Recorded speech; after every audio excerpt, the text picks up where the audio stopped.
A very warm welcome, everyone. I, Dr. 𝗪𝗏𝗺𝗻𝗻, on behalf of Voice of Healthcare, welcomes all the speakers and the viewers who have joined in for our second edition of National Virtual Forum on Hemophilia. Voice of Healthcare, along with us powered by partner Novo Nordisk and our supporting partner UN Global Compact Network India, has taken an initiative to bring together the experts and the speakers to recognize World Hemophilia Day. Hemophilia is a genetic disorder that affects the blood's ability to clot, leading to prolonged bleeding episodes and other complications. It's a chronic condition that requires ongoing care and management, and it can have a significant impact on patients' quality of life. There are, in general, two types, hemophilia A and hemophilia B. Despite advances in medical research and technology, hemophilia B patients often receive less attention and resources than those with hemophilia A. In fact, it is often referred to as the stepchild of hemophilia care. Currently, there are approximately 3,500 people with hemophilia B in India, and they face unique challenges when it comes to accessing the most effective treatments. One of the biggest challenges facing hemophilia B patients is the lack of access to recombinant treatment. While 60% of hemophilia A patients receive recombinant treatment, 95% of hemophilia B patients are still receiving plasma derived treatments. This disparity is concerning as recombinant treatments are generally considered to be more effective and have fewer risk of transmitting bloodborne diseases. Through this forum, we will hear from our healthcare stakeholders in hemophilia care, and they will share their perspective on improving treatment for hemophilia patients. So without further ado, let's get started with the introduction of our first panel on collaborative approaches to improving hemophilia care. Our esteemed panelists for this discussion are Dr. Suman Singh, Director, Health, Family Welfare and Mission Director, National Health Mission, Union Territory of Chandigarh. Welcome, Dr. Suman. Thank you so much, Dr. Ritika. Thank you so much for having me over. We have Ms. Priyanka Das, Mission Director, National Health Mission, Department of Health and Family Welfare, Government of Madhya Pradesh. She will join us in a bit. So starting with this discussion, I would like to ask you, Dr. Suman, ma'am, how can we encourage open communication and transparency between patient organization, healthcare providers, and industry stakeholders to improve hemophilia care? On the word go, I would like to say that hemophilia, type A, type B, are actually lifelong afflictions. And not only it is a mental trauma, it is a physical difficulty of the child, of the parents, and then, of course, the financial burden. I feel that if you want all the stakeholders to be on the same platform, they really need to have regular interactions and meetings where at least all the stakeholders are apprised of the facilities available.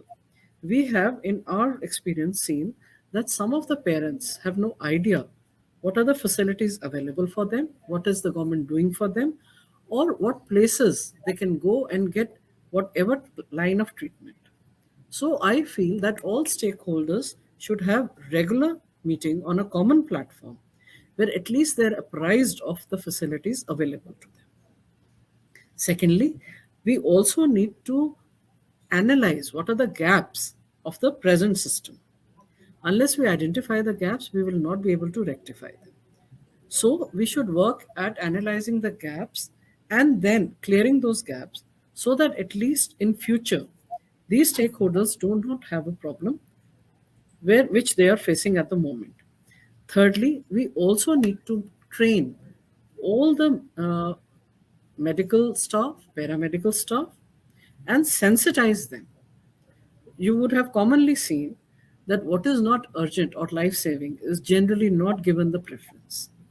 But it can be a matter of huge concern to the parent, to the concerned patient, which we need to sensitize our staff to for the same. Also, we need to have more awareness campaigns where community at large, patients affected, and the institutions need to be made more aware and more sensitized. Right, you have rightly said that there is less awareness among people, and for matter healthcare stakeholders as well. So we have talked about the healthcare professionals. So I wanted to ask the role of government in this initiative, or for that matter, in the access to treatment to these hemophilia patients. So what is the role of government in this sector? So what if you know that we need to screen, we need to have prenatal diagnostics. Primarily, even before this, a step before this, we need to actually tell a couple, they need to know that something like this can be, there has to be a genetic counseling too. Or there are families who are carrying the trait, they also need to be sensitized that when they are going in for a child, they need to have prenatal diagnostics done, right? So, first and foremost, what we need to do is that we need to sensitize our staff and train our staff so that the couple which is coming either to the A&M or the field worker, they can sensitize them, because they are the field workers who come in direct contact even before that couple will reach a gynecologist or a medical specialist, right? So I feel the field workers are the foot soldiers of our department. They need to be sensitized and they need to be trained. So here we are trying to train all our healthcare workers, one, and then second one is the medical specialist or the MBBS doctors, right? And then we are trying to do as much awareness about it in different modes and ensure that proper screening, all the funds, all the equipment, all the diagnostics is available, at least at our major centers. Right, you have rightly mentioned that availability of resources should be there at the centers that are approachable to the general population in a city or a place or a primary healthcare center. So, ma'am, what do you think are the challenges in these collaborative approaches, and how we can overcome those challenges? See, one, I feel whatever our efforts are, they are still not sufficient enough, because we have not been able to reach out to all the recipients or all the patients or all the families. I think we have a high risk groups. We should identify them, and this should be done in a time period before we have a child which is diagnosed with this, right? So, secondly, uh, there is a lack of coordination between the patient, between the doctors, between the facility. So we need to have a common person who can at least guide them, or a platform which can guide them.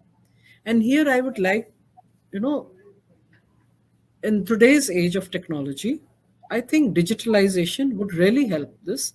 If on a common platform this information is available digitally to the patients or the concerned needful people, that these are the centers available, this is where this facility is available, this particular place is where you can get your screenings done, or what is available free of cost, and what would be the cost of any of the other factors. So I think we should innovate and digitally make it more convenient for people. Right, ma'am. You have said that digitally we have to convey to all the people, but there is one fact that is still now the standardization of care for hemophilia patient is not there. So, what do you think are the challenges that are there, or hindrances there to have a set protocols for the treatment of hemophilia care? So it's been so if we are in 2023 and still we don't have any set protocols or standards to what should be the treatment protocols for hemophilia patients, whether it's hemophilia A or hemophilia B. So what do you think are the challenges in those setting of protocols? So actually, I think so far all these facilities were concentrated more on the tertiary care centers. The availability of the services, the screening. So it was available more on the tertiary care centers. And as you would realize with this volume of a population and the footfall to tertiary care centers. Somewhere they are not enough. We need to increase the centers. And I think things like a daycare center in district hospitals, that would really decentralize the services, and it would make a huge impact on the availability of services for hemophilia. Secondly, as you say, in 2023 we need SOPs, but I think at this time, Government of India is really working hard at it, and hemophilia is being recognized. And I'm sure in near future you'll see some positive steps coming that way. Yes, we hope that too, Dr. Suman. Thank you so much for your time and your opinion on hemophilia and its care and the challenges that we have discussed. So I won't take much of your time. So I think we will finish it off it here with you, and we'll record Miss Priyanka's section some other time, because I know it's on the last time, and so I would like to thank you for your time, ma'am, for your Thank you insights so and much. informative discussion that we had right now. Thank you so much, Dr. Suman. Right. Thank you Thank so much. you. Thank you for right. Yeah. So, Ms. Priyanka Das, ma'am, what do you think? What policies or initiatives could be implemented to promote and support collaborative approaches to hemophilia care? See, in Madhya Pradesh, most of the health schemes are run in a collaborative fashion. And the biggest learning that everybody has had from COVID is the whole of government approach, and also, actively incorporating the private sector, the NGO sector, the civil society in, care and treatment. However, this hemophilia being a very specialized sort of a, inheritance disorder, awareness is still at, I would say, very low level. And people who have affected families, they and their outer circle know about it. Very few people, I would say, even who are working in the health domain, have full grasp of the entire thing and are abreast of the latest changes in drugs and technology that is coming in. So the first collaboration that all of us should have and aim to achieve is, wider dissemination of correct information. Because one aspect is, yes, it's a very, rare sort of a disease, and also very few people get affected, and it's a cost intensive, treatment therapy. But all these shouldn't be deterrents in, spreading out the right kind of information. Usually what happens is, and in governments specifically, that which consumes most of your energy gets most of your attention. So that definitely should not happen. And I am proud to say that in Madhya Pradesh, we are, one of the pioneering states where we have created a mission for hemoglobinopathies. So we are not just talking about only hemophilia and bleeds and bleeding disorders, but we are also talking about sickle cell as well as thalassemia, and actively a lot of work is being done. When you ask about, collaborations, I would say that, we have 3 hemophilia societies in the state. They are located in the node cities like Indore, Bhopal, and Jabalpur, and a lot of, our dissemination programs and care therapies, counseling sessions are done with their support. Similarly, we also have, different thalassemia organizations working in the field, and we get their support. Sickle cell, we have taken it up very recently with the Prime Minister launching the pilot project in Madhya Pradesh 1 year back, and now this is a very high priority program for us, and we are scaling it up in other tribal belts. So when we are talking about when we deal with this, we deal with the entire hemoglobinopathy approach, and we want to bring in systemic changes in our system. Like, we have integrated daycare centers, though we do not have it at the sub district level, but we have it at all our 52 districts. We also have our, for if you ask for hemophilia specifically, we have 8 hub centers through which we are working. I would say that two things are most important. One is having the right kind of participation for wider IEC, and secondly bringing putting systems in place so that the initiatives continue and it is not person centric. Right. First of all, I would like to congratulate the state of Madhya Pradesh for taking an initiative for program for hemoglobinopathies, and you talked about sickle cell, thalassemia, hemophilia, and the primary sub centers that you have in Madhya Pradesh. Taking on to that, Miss Priyanka, that you told that. A lot of things and a lot of awareness has been done for sickle cell and thalassemia, but there are I have asked Dr. Suman also this, that there are no standardization or protocols for hemophilia per se, as we are in 2023. So what do you think are the challenges in achieving these standardization in hemophilia care across different regions in India? I wouldn't say standardizing care or having an SOP in place is the challenge.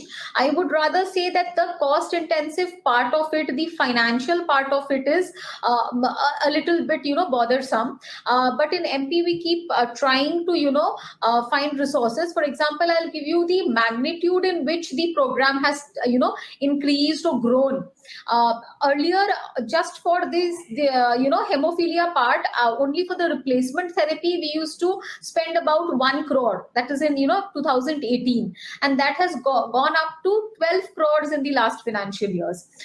So the point is, though we do not say that people shouldn't know, but the replacement therapy is still on demand. So we are not proactively searching for people who are having this disease. So if we start doing that proactively, if we go by WHO estimates, then we should have something around 5,000 people in the entire state of Madhya Pradesh. But right now we have identified 700 to 800 people who are in touch with us and who are getting therapy. So you can understand that it's 1/5 we've been able to identify and do something about them. So I would say the major challenge is not standardizing care, because the protocols are already there. If you want it to be codified, that can easily be done by a group of doctors and experts. But once you do it, how do you get the funds for it, and how do you fund the project in future? So I would say the major challenge is the funding part. Right. So you have mentioned that there are 5,000 people with hemophilia in Madhya Pradesh, and apart on from that, you have identified 700 to 800 patients with hemophilia. There are not 5,000 people. It is expected, as per WHO estimate, that there could be 5,000 people. Yeah, there could be 5,000. So what do you think is the challenge, in identifying those people and then providing them the care that they need? I would say identification usually happens late. So early identification is required. When you talk about diagnostics, the state has hugely revamped its diagnostic setup. So right now, and it is part of our protocols that for every kind of ANC, we definitely do the clotting test. And if we find abnormal values, we go in for a coagulation tests so that we get to understand that what is happening and how many people are affected, and that's how we screen. If you talk about walk-in patients coming to us, it is very few. It is through this proactive diagnostics that we are able to find out these many people, and then we put on therapy. Another part on the diagnostics part is, once you keep on giving factors to say children or people, you also need to do a sort of inhibitor testing. So inhibitor testing, I don't know whether all all states are doing it or not, but people who are having chronic hemophilia and are constant replacement therapy, it is better to initiate that. And again, I would say that I'm proud that in Madhya Pradesh we started inhibitor testing from last year. We could first, do only the Bhopal node, but this year we have targeted that all our identified hemophilia patients will be done inhibitor testing this time, because we know that they are on some kind of therapy. So as to, if we have to change their factors, then we do it, so that they are on a, correct course of treatment and therapy. Plus, for the people, we also have rolled out in our hub centers. We also have counseling and physiotherapy services. So, some sort of support, because usually the cases come in forms of, joint bleeds, and in small children, so which affects mobility. Some sort of lifestyle counseling, as well as, physical mobility and flexibility support is also provided. Yes, very well. Congratulations to the state of Madhya Pradesh. They are providing services to the patient, the hemophilia care to the patients, those who walk in to the health centers there. I would also want to ask you regarding the collaboration. You mentioned that protocols and can be made with the medical experts. And so what about the collaborations between the medical experts and the government part?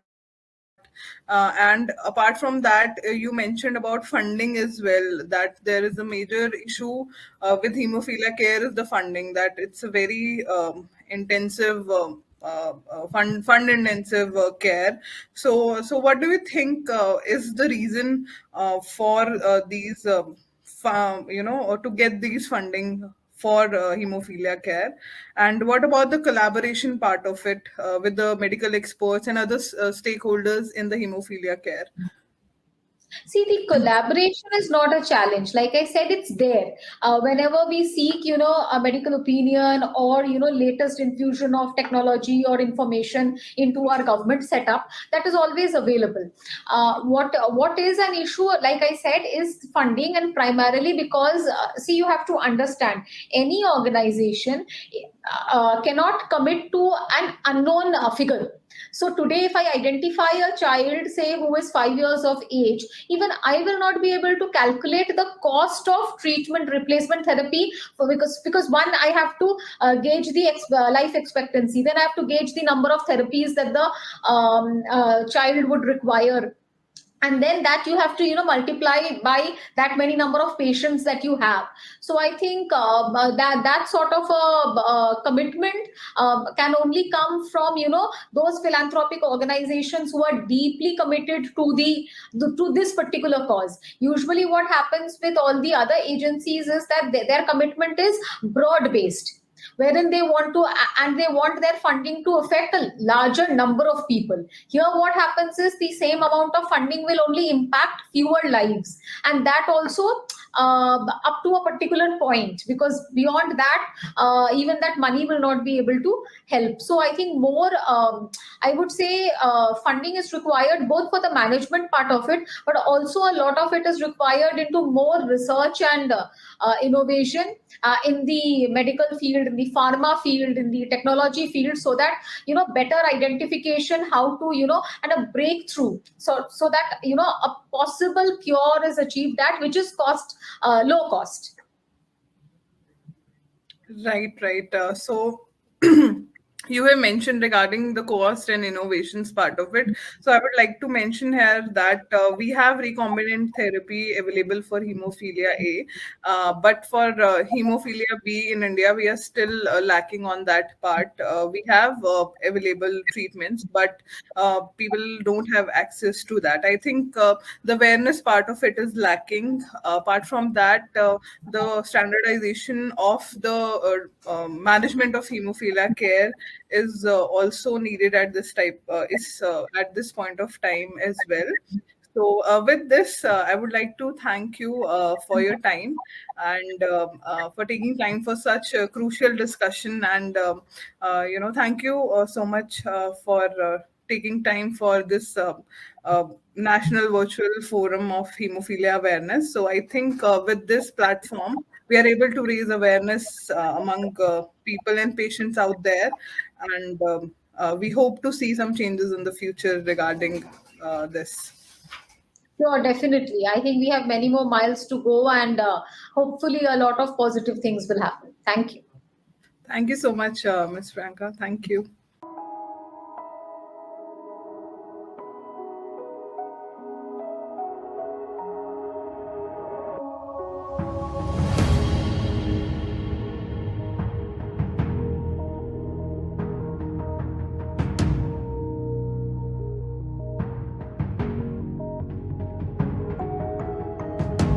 Yeah, moving on to our next panel for today.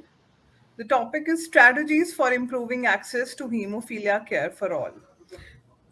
I would like to introduce our esteemed panelists for this discussion. I welcome Dr. Bipin Kulkarni, Scientist C, ICMR, National Institute of Immunohaematology, Mumbai. Welcome, Dr. Bipin. Hello. So there is some correction. So it's scientist D, and it is not hepatology; it is hematology. Hematology. Yeah. Yeah. Thank I'll you. start again then. Yeah. So, moving on to our next panel for today, the topic is strategies for improving access to hemophilia care for all. Our esteemed panelists for this discussion are I welcome Dr. Bipin Kulkarni, Scientist D, ICMR National Institute of Immunohaematology, Mumbai. Welcome, Dr. Bipin. Thank you. Thank you. Yeah, we could have just gone ahead. Yeah. Carry on, please. Yes, Dr. Renu Saxena, Director, Pathology and Lab Medicine, Medanta, the Medicity, Gurugram. Welcome, Dr. Saxena. Hello. Dr. K. Madan Gopal, Senior Consultant, Health Policy, NITI Aayog, Government of India, will join us in a while. Dr. Colonel Dr. Colonel Jasjit Singh, Senior Consultant, Clinical Hematology, Saranga Hospital, Delhi, will also join us in a while. So, starting with this discussion, Dr. Bipin, I would like to ask you, sir, how is hemophilia B disease a burden, and do they present with target joint severe bleeds, life-threatening bleeds, and how is the state working towards making the difference? Yeah. First of all, thank you very much for inviting me for this panel discussion. So to begin with, let me clarify one thing: is I am more from the laboratory side. But the information that I have, and through the interactions, several interactions we have, what I can tell you about hemophilia B is that first of all, there is a difference in the prevalence between hemophilia A and hemophilia B. First, the numbers are different. So, the prevalence of hemophilia A is about 1 in 5,000, whereas of hemophilia B is about 1 in 30,000. So the expected number of hemophilia patients in India is about 1,40,000. But however, so far we have about only 28,000 patients who have been diagnosed with about 23,000 of hemophilia A and 3,700 being hemophilia B under the umbrella of care. So the rate of diagnosis is only about 20%. So and just like when you see the numbers itself, hemophilia B will be lesser than A, but the proportion is not different. So just like severe hemophilia A, severe hemophilia B also experience severe bleeding, including joint. So, so that is the situation. Now, the question is how the state or the NHM is working towards making the difference. So, so about 5 to 10%, as I understand, about 5 to 10% of the state's budget is allocated for hemophilia care.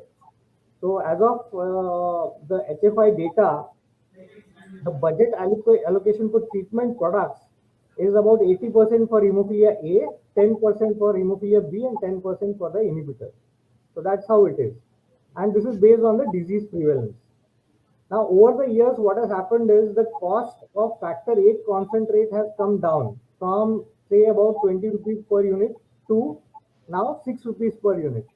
Whereas the cost of factor 9 is still 21 rupees per unit if it is recombinant, and about 11 rupees per unit if you take plasma derived factor.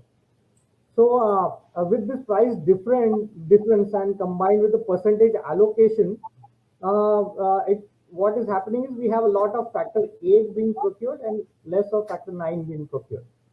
So so instead of that, if it is procured on the basis of international units per capita consumption, that would be more fair. That's what I would say.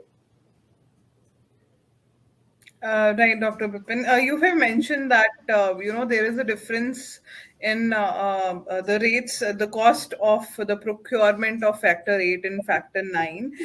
So I would like to mention one thing, that the recombinant therapy has started for hemophilia A, uh, but still only a minute percentage of hemophilia B patients are there who are getting the recombinant therapy, and they are only getting the plasma. Majority of the patients are getting plasma treatment currently as well. So, and moving on to the diagnostic part, before we discuss about the access to treatment, we need to address the diagnosis of hemophilia. So you told that there are patients out there, but we are able to diagnose only 20% of them. Uh, so there is still need for the diagnostic part. So I would like to ask Dr. Renu, ma'am, what do you think are the challenges in diagnosis of hemophilia, especially in a country like India, and how is it different from other Western countries? Yes, that's a very good question, and Dr. Kulkarni's answer kind of leads on to this, that we expect almost 1 lakh, more than a lakh hemophilics, but we have only 28,000 or at the most 30,000 who have been picked up. So clearly there is a big mismatch. So what are the reasons that we don't have so much diagnosis? I think uh, it's several things. One is, of course, awareness in remote villages. I don't know how well they are aware that if a patient bleeds, that patient has to come and get himself checked up. Secondly, it's to do with the laboratories. The tests that a lot of people do are very basic. So coagulation test, they do at the most they do a prothrombin time and an APTT maximum. But what is required for hemophilia care, you also need to do a factor assay, whether it is factor 8 assay for hemophilia A or factor 9 assay for hemophilia B. So you need to know what is the type of defect. So because the treatment differs, if it is a factor 8 defect, you will give recombinant factor 8. If it's a factor 9 defect, you'll give that. And you need to know the amount of factor you need to give. And that is the reason a factor assay becomes very important to diagnose.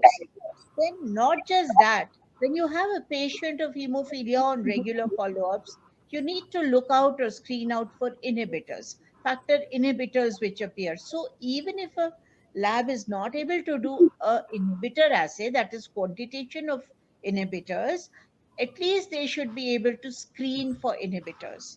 So, for that, what I feel is that we need some very dedicated technicians who would be trained and would continue to do that work when they go back to their labs, because we have so many training workshops which are held throughout the year. So many advanced centers are doing these training workshops.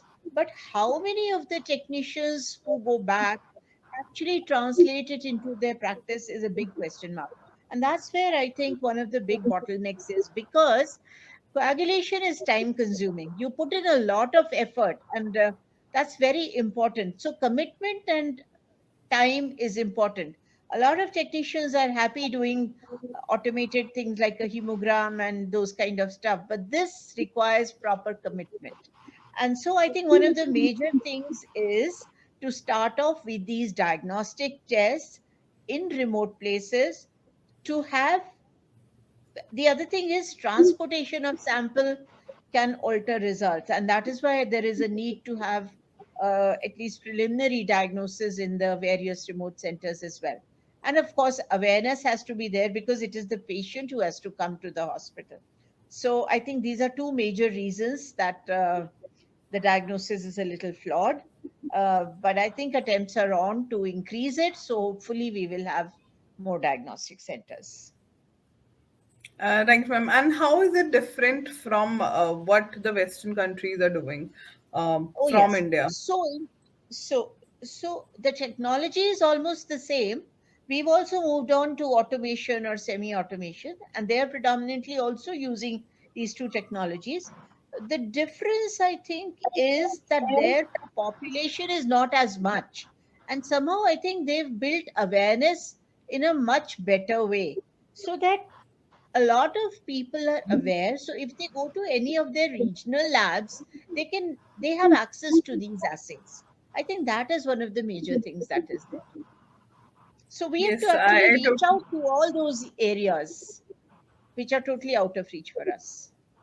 Yeah, I totally agree to your point that awareness is the one tool that needs to be there, to create knowledge or to, exchange the knowledge between the doctor, the medical expert, and the person and the population for that matter. The primary health center that you have mentioned, we also need skilled workers that you have mentioned that technicians are also need to be, skilled for this. People are lacking patience. I think the consistency and patience is required for these kind of tests. So I agree with you, ma'am. Dr. Bipin talked about the procurement of factor 8 and factor 9. So, as per annual global survey 2021, sir, by World Federation of Hemophilia, overall factor consumption in India is very low. So, how do you think we can improve this? Apart from the cost, a part of it. So, how do you think we can improve this consumption? Yes. So part of this answer has been already answered by Madam Renu Madam.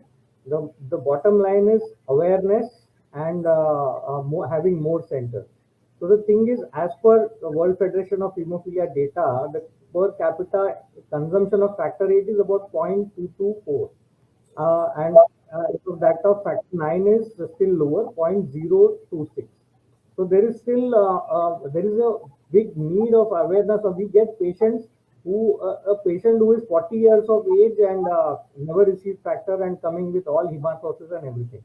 So that only goes to show that there is the awareness has not yet reached the remote places of the country, and also they do not have access to good laboratories where they can get themselves tested, followed up, and also good care. Now what we need is and also hemophilia, since 30% of incidences are de novo, there is lack of awareness in the general public, because what happens is the hemophilia family, I mean, if somebody has a family members are hemophilic, they eventually get awareness a little bit about the treatment and things. But there is a ever increasing, because that cannot be eliminated completely. New patients coming up and families being totally unaware of what to do and where to go and what kind of treatment is available. So all these factors are there. Now, as I mentioned earlier, only about 20% of patients have been diagnosed so far. Now we have not even reached about 80% of these patients. So what is happening to them? What kind of treatment they are taking? Where are they going? So all this is a big question mark.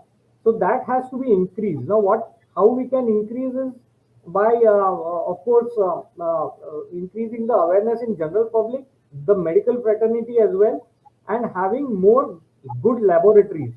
At least the laboratories which are doing PT-APDT should also be doing factor assays. And as of now, we need at least 200 good laboratories across the country, meaning at least four good labs in each state, depending on the size and population of the state, where everything can be done comprehensively for hemophilia. So that should be, I think, at least we should be doing, if you have to reach Right. out. Yeah, you have mentioned about the Maybe awareness maybe program. Renu can add a little more to this. Dr. Renu, you would like to add something to that? No, I think I agree with what he has said, that we need to have awareness. And one very important point which he said is also increase awareness amongst the doctors, because same thing happens amongst the doctors. A lot of people do not get interested into benign hematology, hemophilia being one of the benign. The glamour is with oncology, and so it's very difficult to have people who are really, really dedicated to hematology. And so many new things have happened in this, what with the coming of 𝗛𝗚𝗎𝗫 and all these things. So people have to keep themselves updated with the various new products that are coming. So, it's like Baba Adam ke zamane ke plasma de rahe hain. It's like, you have to keep updated with your technology and the newer products that are coming. Extended half life is coming. So many things are coming, but if you don't keep updated, you will not use them. And so that's how I think it's a vicious cycle like that. Right. So you have mentioned that people are not updated about it, and the awareness is lacking both among the public and the doctors. So I would like to add one more thing here, that Government of India has a robust program against TB, and I think, what do you think is the role of government here? Not just Very extending the important, burden I on the think. private sector. So we have programs for diseases like TB, HIV, and we have other immunization programs as well. For diabetes also, the program is coming up, hypertension and everything. And for COVID, we did so well when we vaccinated the government drive that happened. So what do you think is the role of government here? I would like to get you both the speakers' opinion on this. So what do you think is the role of government in standardizing the protocols for the treatment so that the doctors stay updated? And so what are your thoughts on this, I Dr. think Renu? so. I think already the NHM, the blood cell, has been very supportive in management of hemophilia in the various states. And I think that has certainly increased the awareness also, because it holds camps and it has brought about free factor eight, and all this has increased the use. But the only thing is, there is a still further need to do it. That is all. But government is doing a great job in already supporting labs. The labs have increased. They're giving financial support, reagent support. So it's a very good initiative, I think, by the doctors, which is really helping patient care in hemophiliacs. But as said already, the gap is so much that we have to kind of increase it a little more. So So Right. I Any have a thoughts, little, Dr. yeah. Bipin? So yes, so Madam has put it perfectly. Now, to I can only add to this is the proportion, as I said earlier, uh, between hemophilia A, hemophilia. I would also add von Willebrand disease to this, because that also is a big burden. And when we talk of hemophilia, we cannot put aside von Willebrand disease. That is also equally important. Right. Now, the treatment products, as I said earlier, the proportion, 80% to factor 8, 10% to factor 9, and 10% to the for the inhibitors. But then von Willebrand factor disease patients also require the intermediate purity factor 8, the plasma derived, or the von Willebrand factor, which is very, very rare. It's not available almost.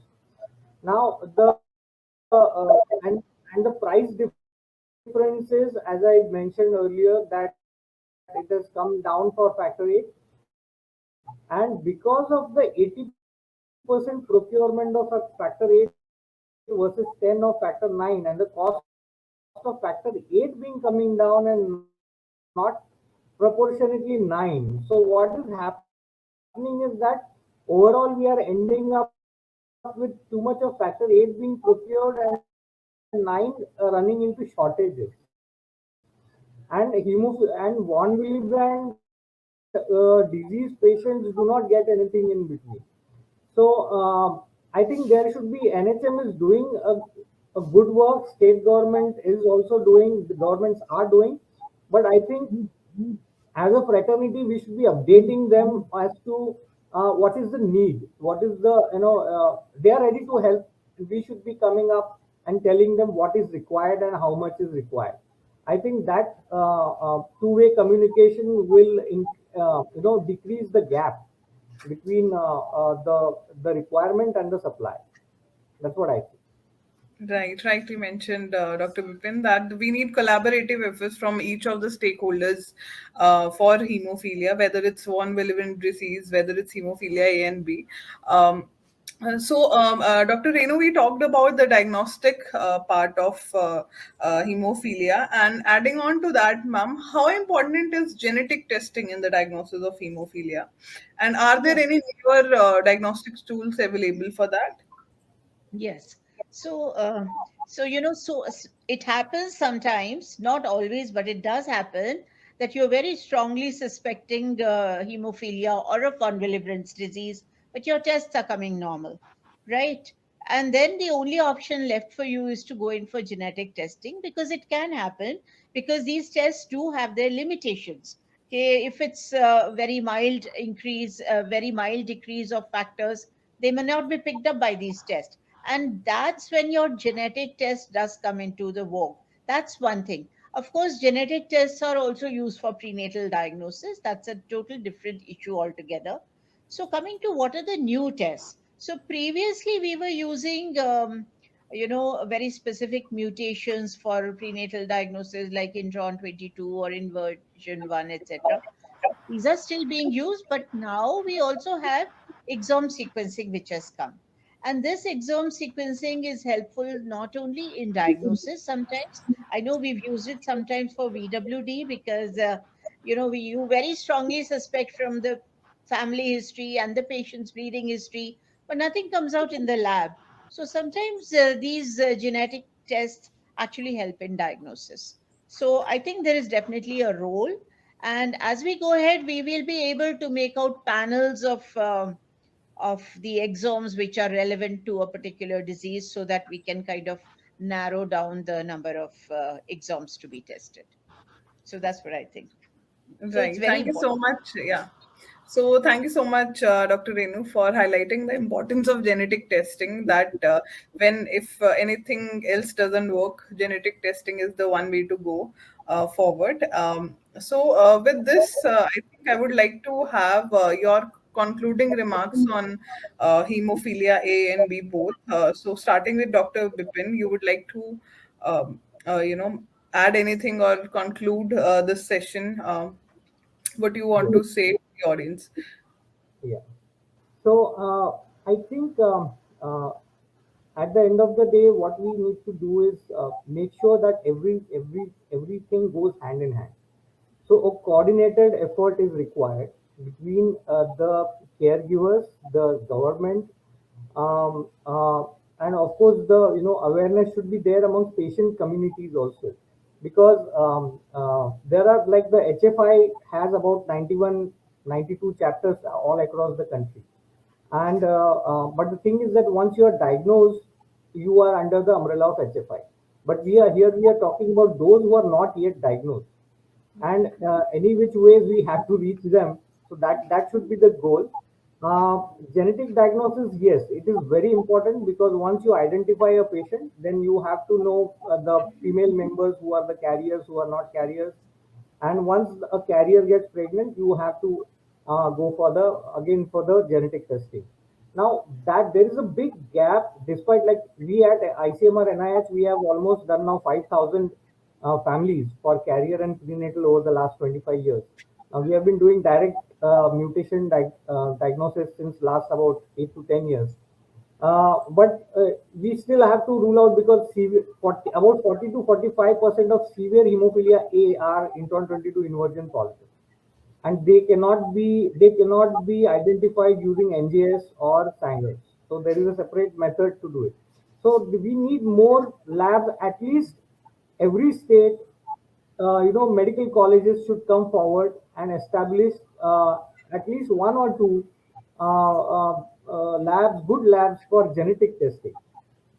Because once you identify a patient, all this support is going to be needed for the patient and the family. So it is not just the diagnostic lab, you need genetic lab in every state.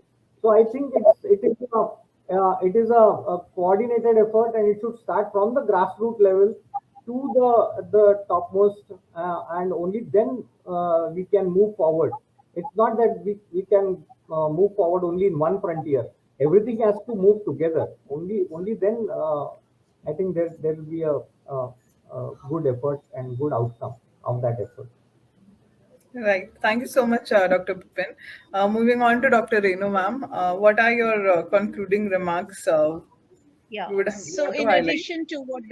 in addition to what Dr. Kulkarni has said, I think we start from the patient. I think important thing is the patient should be made aware that anyone who has a generalized bleeding episode should immediately come to a doctor, and then only we will be able to identify these bleeders.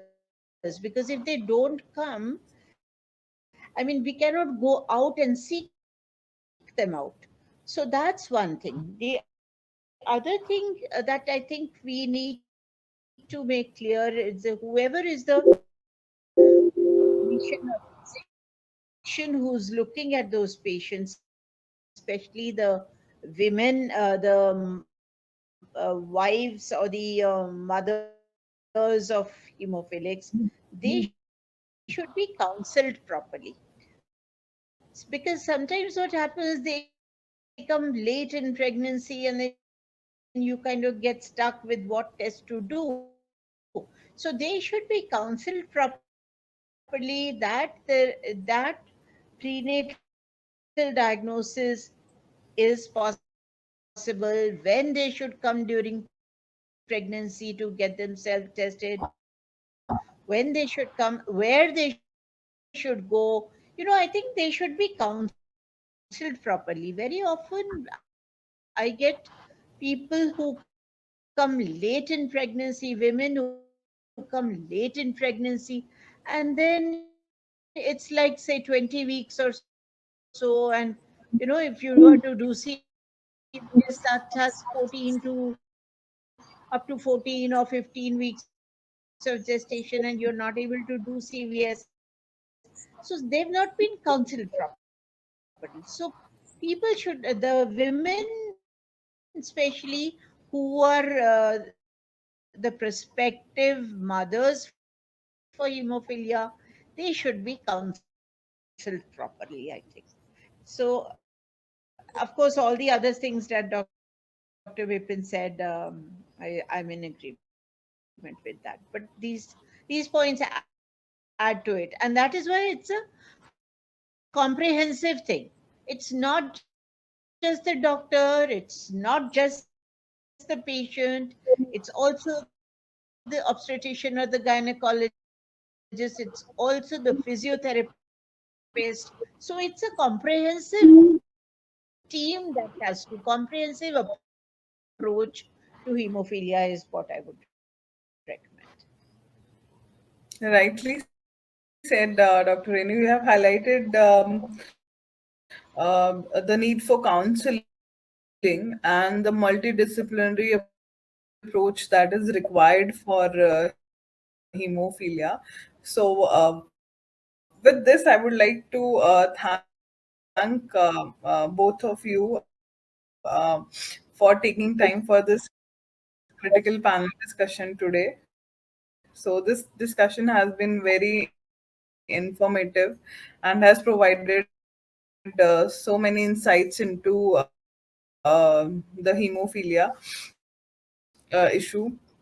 So, thank you so much, Dr. Renu and Dr. Bipin, for your time. Thank you.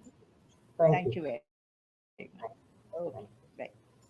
So, sir, what are the current challenges faced by the patient and their families for getting timely access to hemophilia treatment? And how do you think it can be improved? Dr. Ritika, first of all, thank you for getting me on this panel. And you got a very relevant question. So if I can sort of rephrase or tell you what you asked me, I understand that you're asking me what would be the challenges in treating hemophiliacs. So in the next maybe 2 or 3 minutes, I would like to put forth a few points. Now, hemophilia we know is a difficult disease to treat. It's inherited coagulation defect, and 90% of it is due to factor VIII deficiency, and 10% of it is due to factor IX deficiency. So hemophilia A is due to factor VIII deficiency, and we categorize it as very severe. We got a severe, which is less than 1%, and moderate, which is up to more than 1 to 5%, and mild, which is more than 5%. So, speaking as a clinician, and a clinician in a country where resources are scarce, diagnostic as well as therapeutic, what would be my approach and what would be my strategy of managing a patient who's recently been diagnosed at earlier, ideally maybe after his birth, as a case of hemophilia? The first question is, when would you like to initiate treatment? So I say it's best to initiate treatment as early as possible to prevent target organ damage, and the target organ damage is predominantly joints. So I would say I would like to start treatment by the time the child starts using or putting weight on weight-bearing joints. That's around 1 to 1.5 years. Then I come to the next question: is what kind of modality of therapy would it be? Would it be a therapy on demand, or would it be a prophylactic therapy? Now, ideally, I would encourage each and every patient of severe hemophilia to be put on prophylactic therapy. Now, prophylactic therapy has proven to be very beneficial world over because it prevents damage and bleeding into major joints, knee joints and hip joints, which is the most significant morbidity associated with hemophilia. It causes arthropathy. So to prevent arthropathy, and unfortunately, when arthropathy develops, we realize that there is more bleeding which occurs in those affected joints. So ideally, I would like to start on preventive prophylactic therapy with factor VIII. The other strategy is on demand. And even prophylactic depends, primary prophylaxis versus secondary prophylaxis. Primary prophylaxis is the child has not had any bleed and you have started giving him factor VIII prophylactic injections to prevent any bleeding episode. Secondary is that the child has had one bleeding episode and after that you just started so that he doesn't recur a recurrent bleeding. And the third way is that you give on demand. Somebody's had a bleed or somebody's planning to go in for surgery, then you give on demand. The third aspect which I would like to emphasize is what is the dose and what is the duration of this therapy. So it starts at 1 year of age and probably continues till the time when a person is full grown or adult and is out of the stage when he is prone to develop spontaneous falls or something.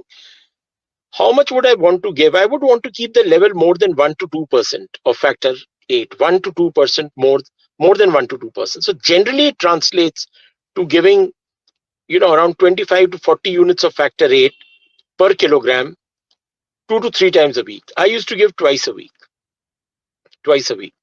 And that begs the question that how are you going to give injections to a person for such a long duration of time in decades, maybe 10 years, 20 years.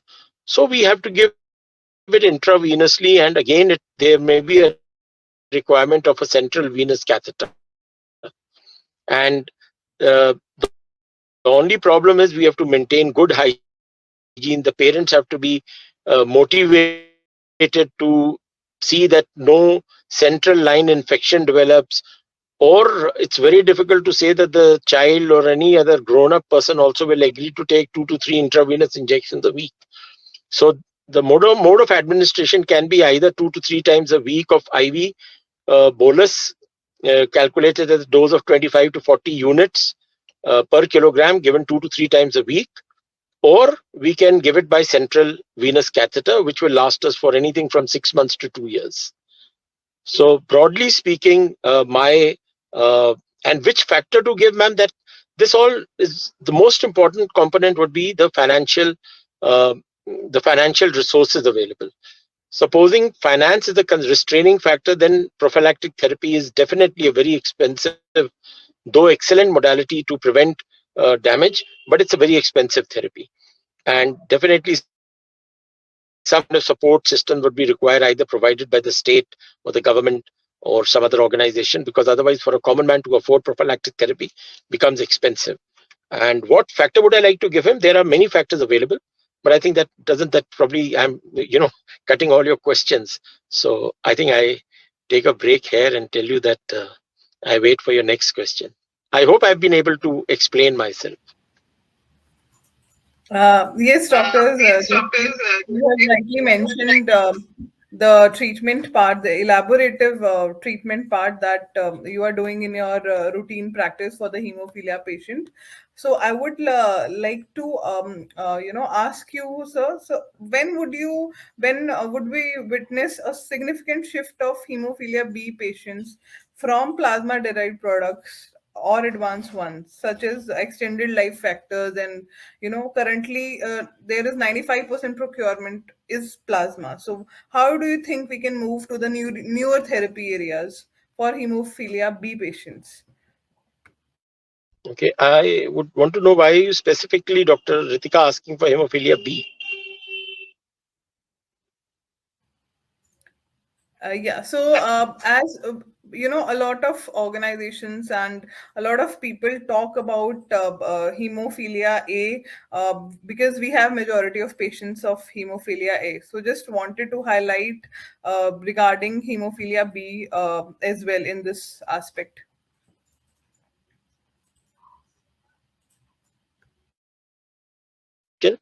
A very relevant question. I will attempt to answer it. As I understand, you asked me what would be the factors I would prioritize or for hemophilia B patients who have a factor 9 deficiency.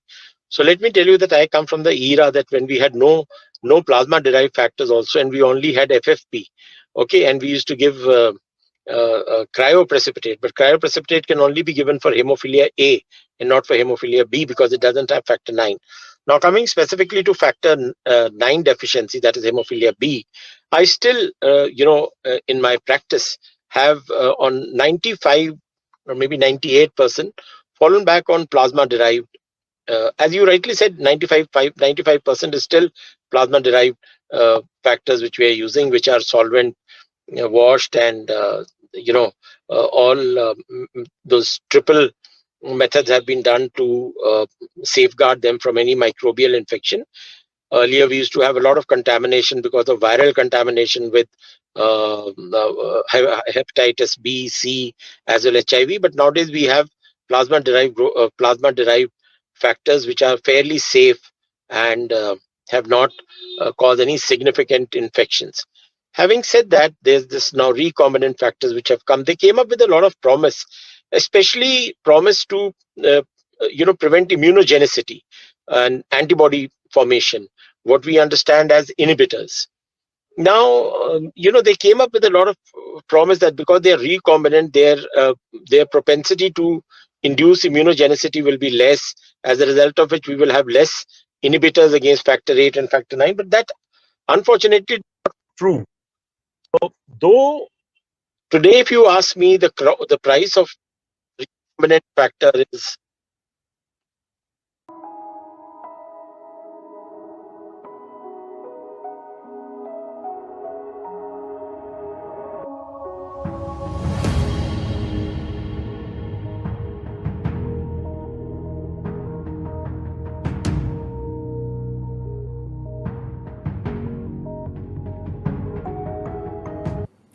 Moving on to our next panel for today, standardization and treatment innovation in hemophilia care.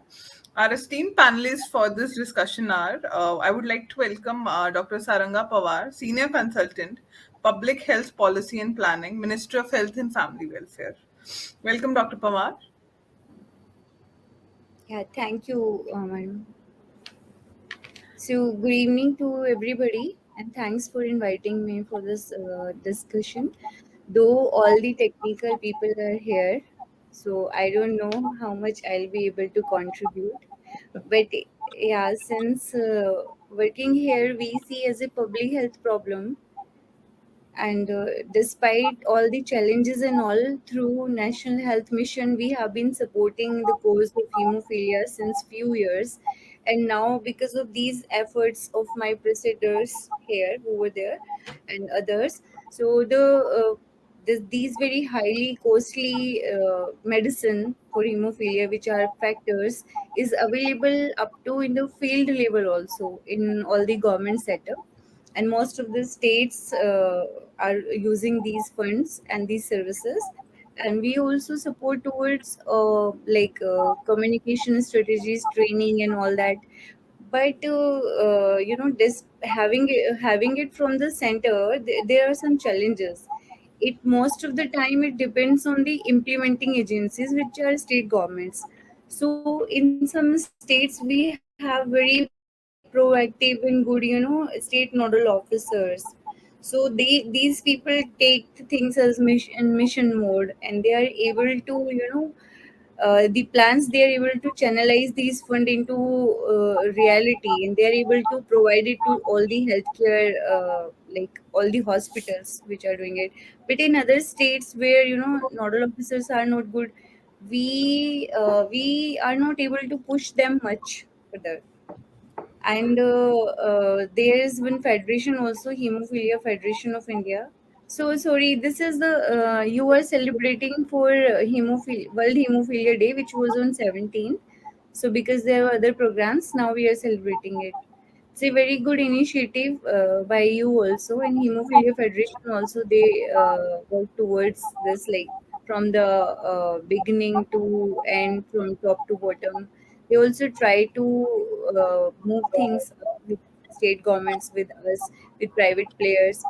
So my question for today, which you gave, was this So, standard. ma'am, we will start. So, I will ask the question, and then we will start. I was introducing the panelists first, and then I will ask the I'm questions. sorry. I thought actually it's my turn to speak, so that's why it took so much of No, no, time. I'll ask the questions from each of the panelists, and then we can start with the discussion. So, yeah. Oh, So, I'm sorry. I would like to also welcome Dr. 𝗛𝗵𝗺𝗀𝗃. She's professor and head of Department of Medical Genetics, SGP GIMS, Lucknow. Welcome, Dr. 𝗛𝗺𝗃. Thank you, Namaskar. Thank you very much. Thank you so much, Dr. 𝗛𝗺𝗃. And I would also like to welcome Dr. Rahul Bhargava. He is Principal Director, Hematology, Fortis Memorial Research Institute, Gurugram. Welcome, Dr. Bhargava. Thank you for having me in there. Thank you, sir. Starting with the discussion, I would like to ask Dr. 𝗛𝗺𝗃, ma'am. India has a high level of disability. 8 out of 10 people living with hemophilia have disability, and we know prophylaxis treatment can help to manage that. But only 9% patients below 18 years and 4% patients above 18 years receive prophylaxis treatment. So when do you, feel we will see the shift in these numbers, and how can we prevent that disability in them? Yes, I am very positive in general as a person, and especially for hemophilia in last 5 years. So I see that next 5 years will change a paradigm change in the management. Since 1989, I am treating patients with hemophilia. At the time where there were hardly any hematology departments, pediatrics departments were not taking care of patients because there is hardly anything could be done. And as a medical geneticist, we started treatment because we wanted to give them genetic counseling and prenatal diagnosis, but patients wanted treatment and there was nobody to take care of them. So we were just trying to take care of with blood products and trying to save the life. So that was the only aim at that time. And over these more than 32 years, I have seen so much of change, and factors becoming available. And if a patient with intracranial hemorrhage comes, no, we were not, we would easily take care of. Then there came availability of factors for patients with inhibitors, and then we started giving short-term prophylaxis for physiotherapy and trying to take care of those disabilities, those joint contractures which were in early stage, doing elective surgeries and so on. And last year, we have seen that now at least more than 15 patients of ours and many patients in other centers are on long-term bypassing products which are non-factor therapies like imicizumab, and the lives of those patients have totally changed. Even we got surgery for cholecystectomy in one of the patients, hemorrhoids, and nothing like it was so eventless. And these costly treatments and even the general prophylaxis treatment, I'm really thankful to the government and NHM for last 10 years. Like, the things have evolved. Now the situation is that we have, and as the treatments became available, awareness improved, and the more number of patients are getting diagnosed. We have number of patients. We know what are their age, weight, disabilities, and their location, place of residing. So now it's only matter that we sit together and government decides how much fund they want to allocate, and accordingly we can decide some criteria to select patients for home therapy, on demand therapy, patients for prophylaxis with these long-term bypassing agents, because for prophylaxis previously the alternate day injection, so that is not at all needed. We know the cost, so it's only matter of government has a will, so it's only matter of sitting together, having brainstorming sessions to decide how to use judiciously the available funds for prophylaxis therapy. Now the World Hemophilia Federation says there is nothing like resource poor countries. Everybody has right to prophylaxis. So if we can give everybody with or without inhibitors long-term prophylaxis with long-acting agents, that is the best. Otherwise, we can think that at least some patients with inhibitors, well, all patients with inhibitors, patients who are younger age, they can be put on prophylaxis. Those patients of other child patients, children and adults who have severe disability because of chronic arthropathy, and we need to prevent their further deterioration, and or they have intracranial hemorrhage, serious type of bleeds, they can be put for long term prophylaxis. And other patients, some of them by chance or whatever, some modifying factors, they get repeated bleedings but not joint contractures, they can be given on demand home therapy. So the strategy is very clear, and then we know priorities, so we can calculate now funds required for them. And government, there can be dialogue with government how much funds they have, they want to allocate, and then the proper this can be sorted out. So on one hand, when I say I'm treating patients for since 1989. So within next 2.5 years, by the time I retire, I'm sure that hemophilia will not be a problem. Now also there are some parents, they do not want prenatal diagnosis. So hemophilia will be such a easily treatable disorder, and I'm sure of that. So when you ask time frame, I'm saying till I retire. So everything would be, so by 2025, I think everything, prophylaxis for everyone would be in place in India.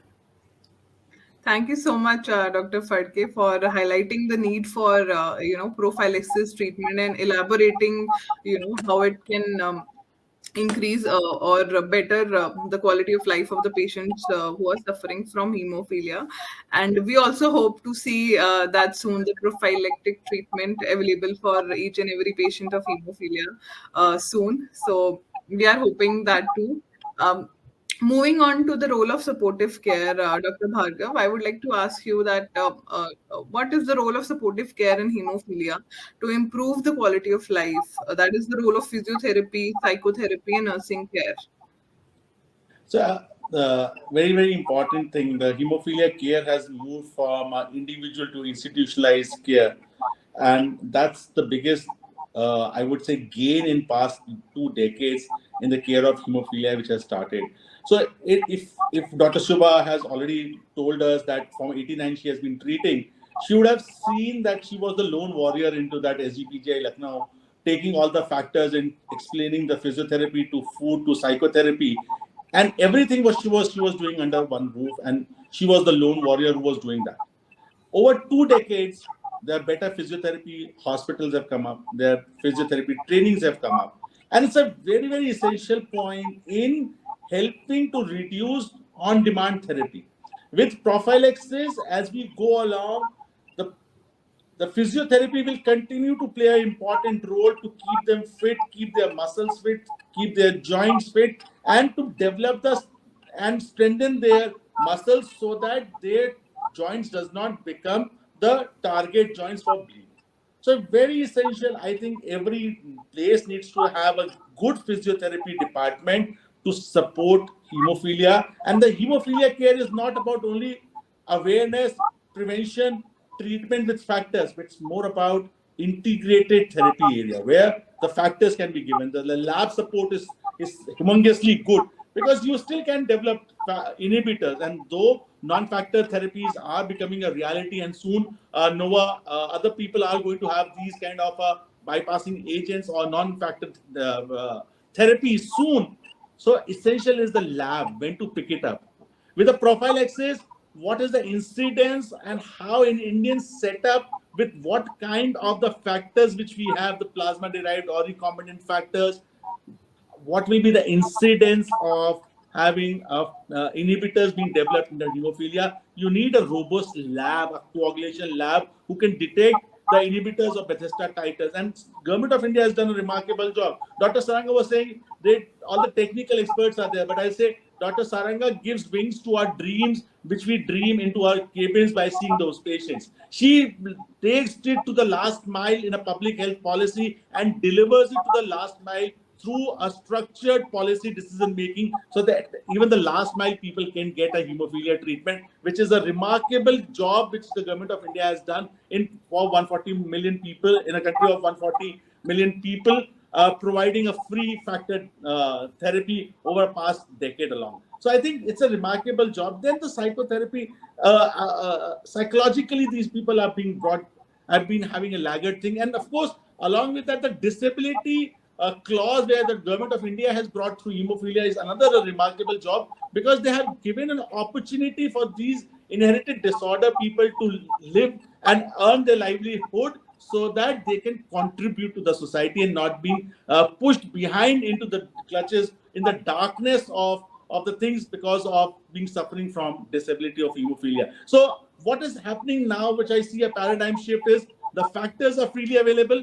As Dr. Saranga has pointed out, somebody has taken in a mission mode, somebody is lagging behind, but the government is continuously pushing policymakers, pushing state governments to adopt hemophilia factors, prevent more of disability into this, optimize and rationalize use of factors through the technology, through AI-driven tools, so that this can be better utilized in a resource crunch country. So there is nothing called a resource crunch country now.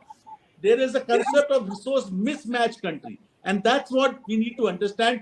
We are not poor in resources. It's just a mismatch and the willingness to treat patients. And this will go a long way. So with the factors, prophylaxis factors comes in, disability comes down, people are more mobile, they're able to earn their livelihood, and these chronic disorders just like becomes diabetes or hypertension, not leading to a significant disease burden onto the society, and soon these people are able to perform their normal duties for the nation building and society building. So I think it's a remarkable job. The first thing has been got corrected is by providing the factors, encouraging people to take factors, monitoring these people, rationalizing the use. Again, keep us speaking about rationalizing the use, because somebody will be using more, somebody will be using less.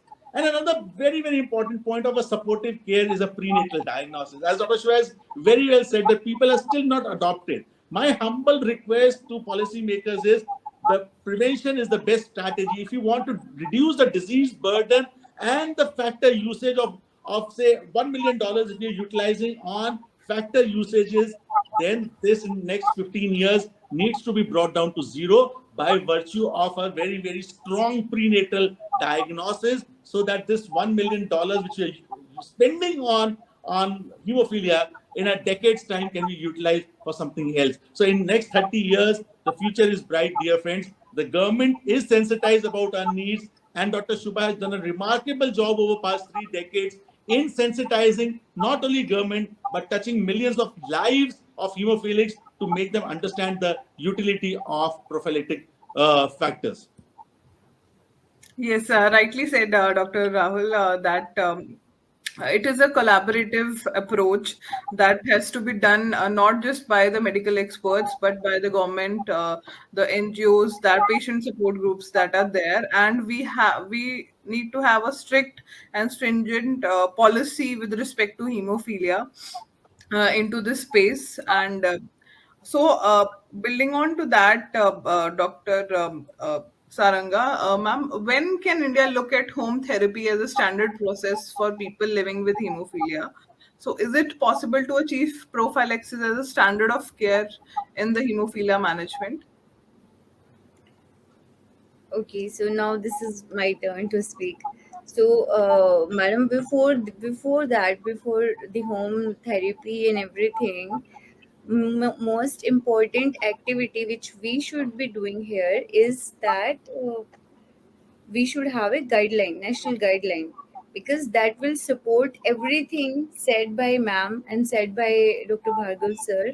He comprehensively pointed out everything, the disease itself, from how it can be diagnosed, how it can be prevented, and but to implement this right now, what we are working on like case to case basis. I mean, somebody sending proposals, so we are approving sometimes based on the justification. But to have a concrete thing and which should be going on from here to future years, for that we need national guidelines. So that is what we are lacking. There are international guidelines, there are World Federation guideline, but we need to have Government of India's guideline.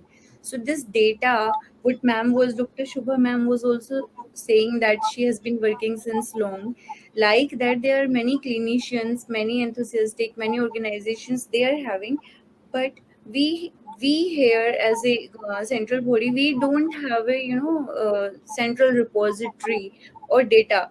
Even now I don't know what is the case burden in India. So we have been told like it's 20,000 patients of total 20,000 hemophilic patients are there. 5,000 are hemophilia B, other are hemophilia A, but we don't have a state-wise data, the details, and also if it's a rare disease, so fund it under as a public health problem in public health program becomes a challenge. And also these are very costly, but because of the efforts of ma'am was here, Vinita Shrivastava ma'am was here, she initiated this this step, this scheme under NHM. So because of those efforts, though we have a very good position right now, but to strengthen the same, I request you also as a like your NGO and advocacy body and clinicians also, that whatever data is available with them, they can send us also. If we get it from multiple sources, then make a team and then we work towards a guideline policy. It's beneficial for everybody. So first this thing needs to be strengthened, then home care is like it can be achieved if we have if we have guidelines in place, then we can enforce, we can ask state government. Right now we have no guidelines, so we give them fund for factors, they are using it, they don't submit the report also. So it's like that. There has to be a standardized thing, a document, so that we can every time ask them that take it to primary care level, do community outreach activities. All these things we have it right now under NHM, very good system. We're using digital platforms also. Like you must be knowing that for every disease or every problem, we are creating portals, so to have a central data mechanism. If somebody pushes towards this data thing for hemophilia also, it will be beneficial for everybody. Like in sickle cell, we are having a portal. Now we will be having every data, private, government, because there has to be some integrated efforts, as sir said. It's not we see things from government side, but lot of this hemophilic treatment is being done in tertiary care, which is private mostly, which the best treatment is available in private only. So we should have a collaboration and a collaborative effort. Now we should work towards that guidelines, and under that home care is, I think, it will take time, lot of time, and lot of challenges are there towards that. So Right, Dr. Can Saranga. I add something? I Yeah. have more to say. Dr. Sure, sure, Saranga ma'am. is very positive, and she has. So now, many states are having the good activities, like our center already had website and so other things. So now the nodal center of Uttar Pradesh, all the patients are registered along with their details, and now recently website have been launched. All the factors are issued through the website and raised. So with this information, and of course this is of course shared with NHM as well, and with that probably even we can have other things like patients, if they are given factors for home therapy, so there can be an app where as soon as the patient has joint bleed and he takes infusion of factor at home, we have taught our many patients of around 8 years or more to take self injections, so they are being trained. And then if they are given factors for home therapy, they can upload as soon as they get infused, so the documentation and proper usage of factors issued at home will be documented. Similar type of app is there for our patients with spinal muscular atrophy, where they are getting treatment from the company on humanitarian basis. So every infusion we document on the website, and that way the wrong utilization of the factors given to the patient for home therapy can be absolutely avoided. So we should not fear that if they are given factor for home therapy, then they may misuse it, so that can be avoided. So now It's it's time to sit true. together and plan a few things, so that at least some patients are given home therapy, some patients are given prophylaxis, and then every 6 months we reassess. Next year we can increase the number of patients, and that way probably the whole prophylactic program can be built up. Ma'am, this information I am hearing from you only for the first time.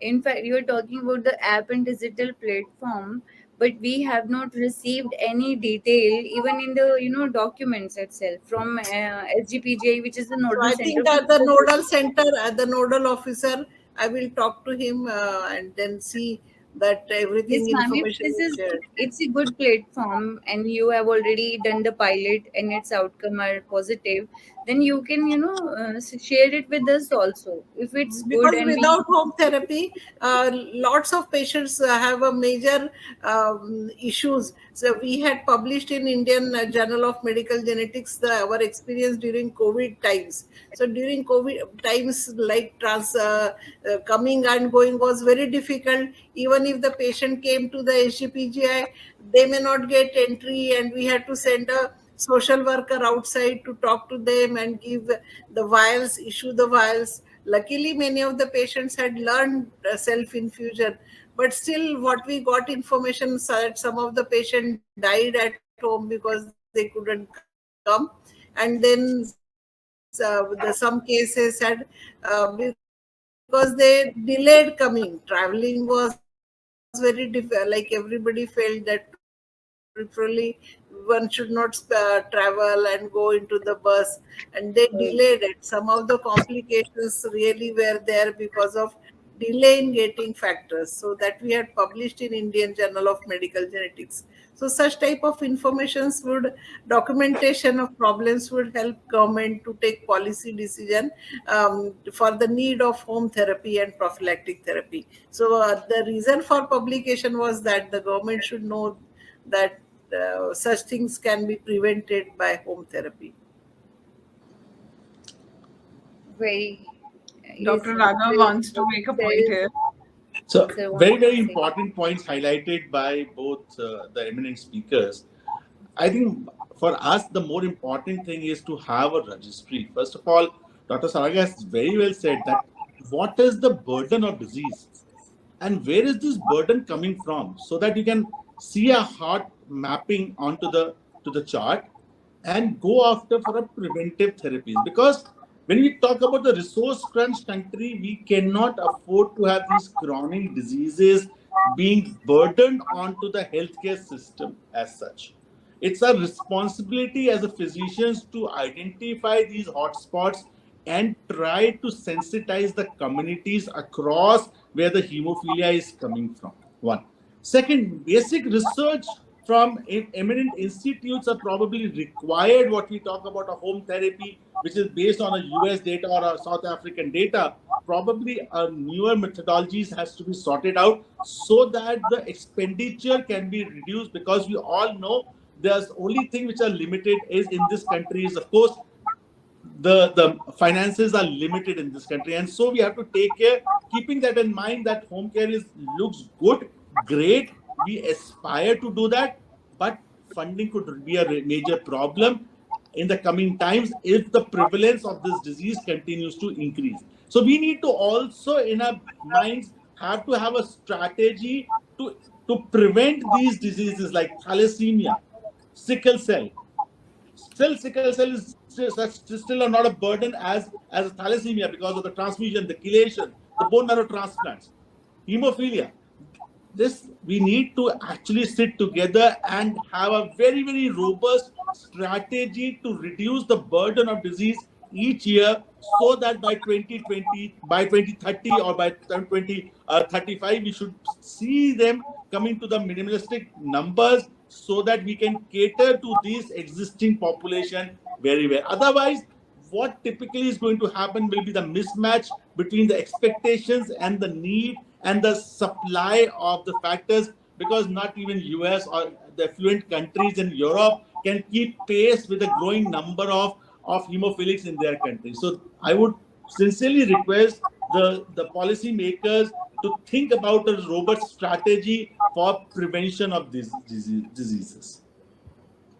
Right. I think all the three panelists have what said that we need to have a national registry for the hemophilia patients, because only so in our other discussion we talked about that only 20% of patients are being diagnosed, with hemophilia.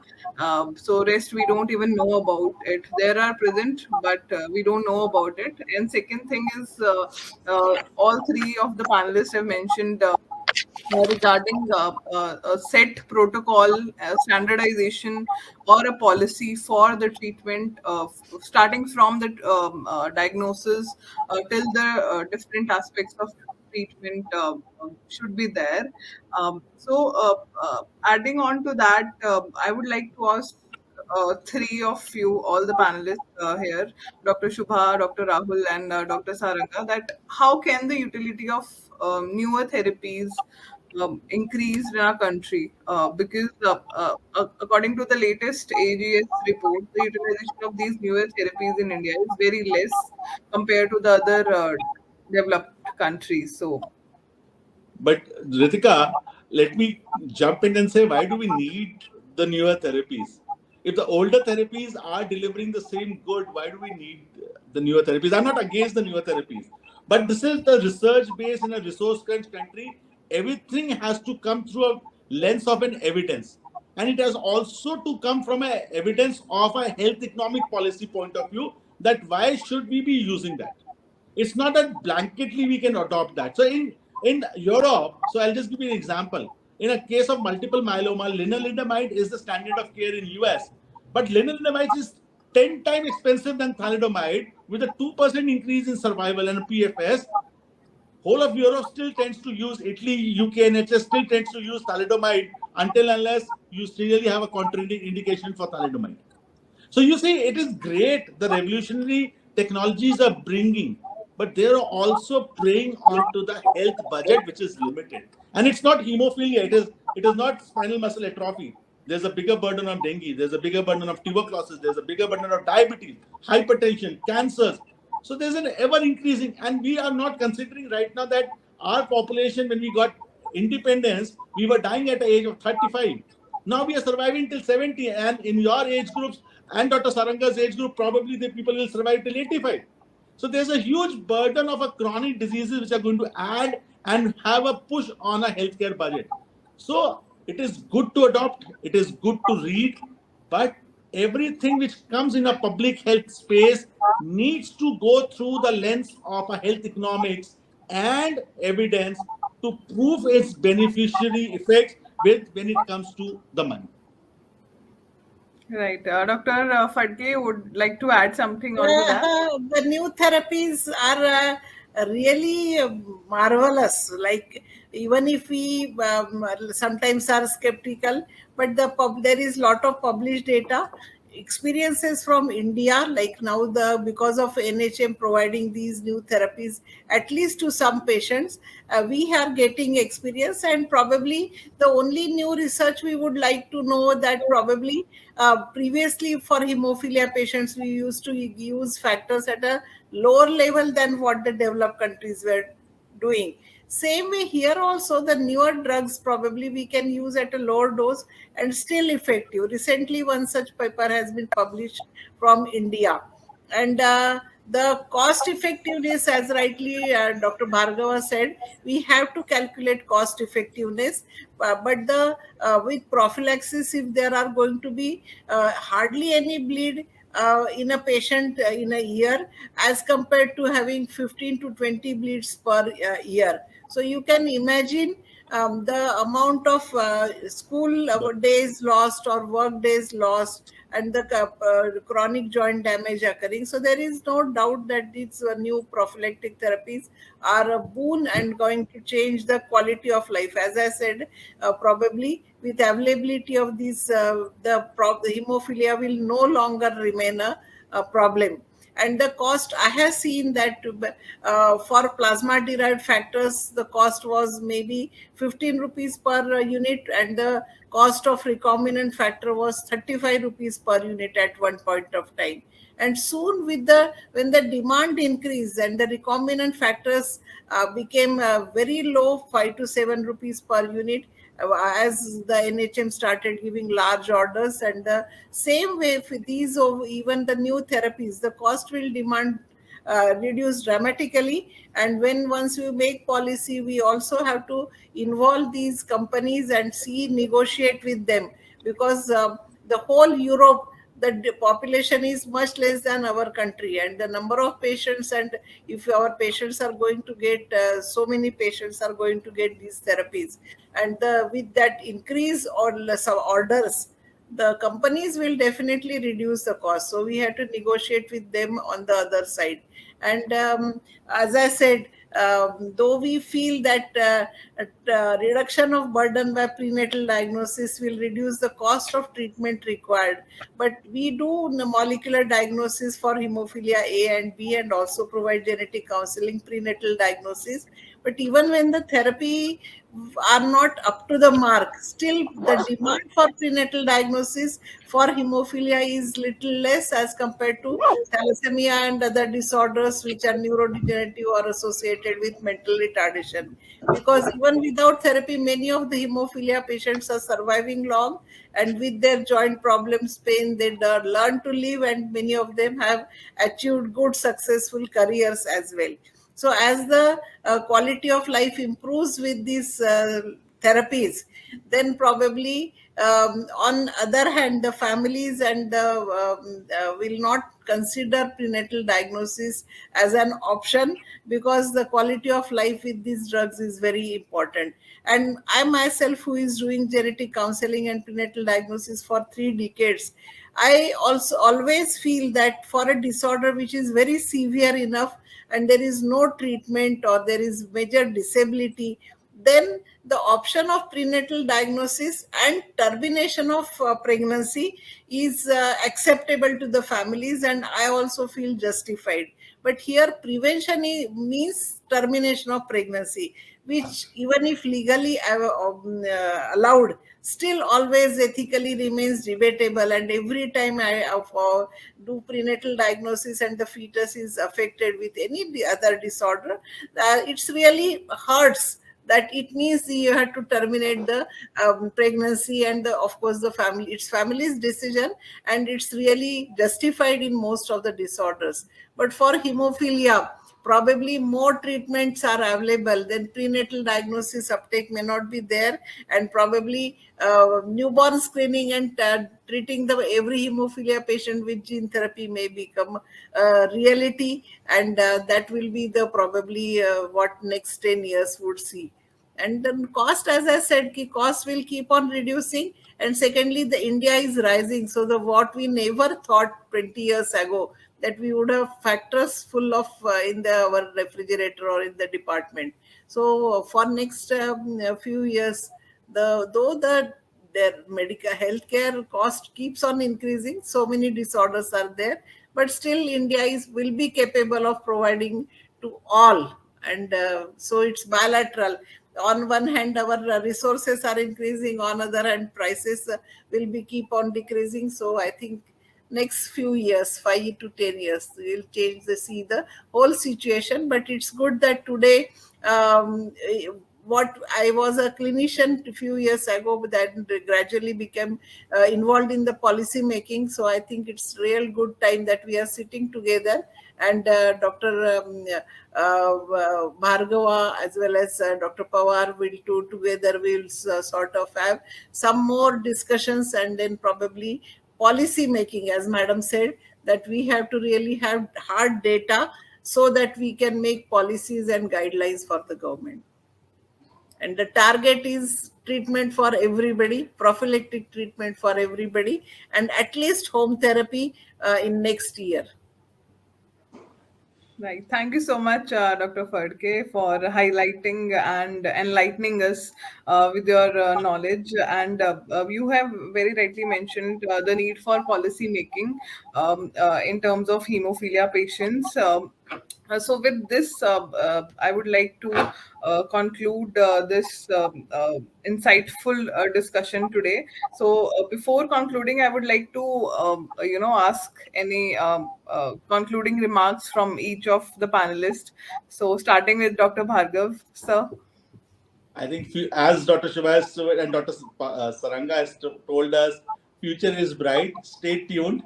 Let's prevent these diseases and bat for treating every single patient in a most ethical and a resource manner, so that the future is bright for all of us. Thank you so much, Dr. Bhargav. Dr. Panwar? You are on mute, ma'am. Sorry. So to conclude this very informative session, and I'm very thankful to be a part of. It is the first time I heard Bhargav and ma'am also. So to conclude the session, I must say, first of all, we have to set our house in order. Now we started talking about the state of the art things, but before that we have to set the basics in the right order first. And then of course we are the most populous country of the world, so we have to with yeah, yeah. So now resource crunch is not there, we have to be smart, like every disease is there. So the advocacy groups, the people who are smarter, they take their share first. So resource crunch is not there. More than that, we need evidence based things. There are many challenges in hemophilia, especially first in providing prophylactic treatment. What is the evidence? There are limited hematologists in government setup with so how we will implement this, and other more than that, how we will implement home based care. So let's keep on doing the work, and I would request everyone, whatever data and whatever ideas they have, please share with us, so that it is there. Things are there with us also, the updated versions. So to conclude, I think there is no few words to conclude. Thank you. Thank you so much, Dr. Pawar. Dr. Phadke, you would like to add something? I said that everything appears like if you make planned strategies, next 2 years we can have home therapy for many and prophylactic therapy for many. So it will be stepwise improvement in the therapy, and next 5 to 10 years, hemophilia is not going to be a problem at all. Lastly, I would like to share that many thanks to the NHM support funding for thalassemia and hemophilia, many of our patients are doing medical training, like they are into MBBS. Many of them have businesses. Lot of them have done post graduations. So to tell you, okay, that all of them are like leading normal life, and it's very satisfying. There was a time that we were treating only make them survive, but now they are surviving, leading normal life and contributing to the society. So there are many success stories. One of our students has done thalassemia, a patient has done PhD in thalassemia from my department. So he was my student as well as my patient.